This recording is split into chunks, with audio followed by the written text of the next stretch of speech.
Welcome to Samba Samba. Enjoy the video. You start by creating a Firebase project and registering your app. This gives you the config file you must include.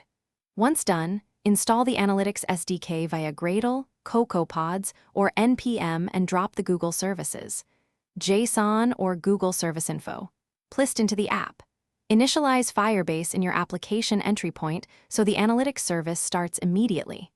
This ensures events are captured from first run. Make sure collection is enabled in code, and the correct measurement ID is present for web setups. Once Firebase is initialized, focus on logging meaningful events. Use the recommended event names for core actions, then add custom events where needed.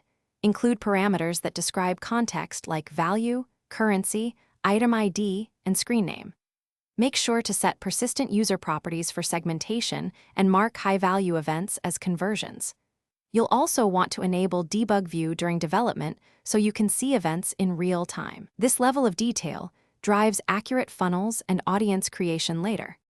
You finish by validating data in debug view, then confirm reports in the Firebase Analytics console and link BigQuery if you need raw exports. Once confirmed, create audiences and funnels to measure behavior and retention. Monitor events over a few days to catch anomalies. If something goes wrong, first check that the config file and measurement ID match your project, verify the SDK initializes before logging events, and inspect device debug logs or network requests to ensure hits are sent. Thanks for watching. Consider subscribing if we helped you.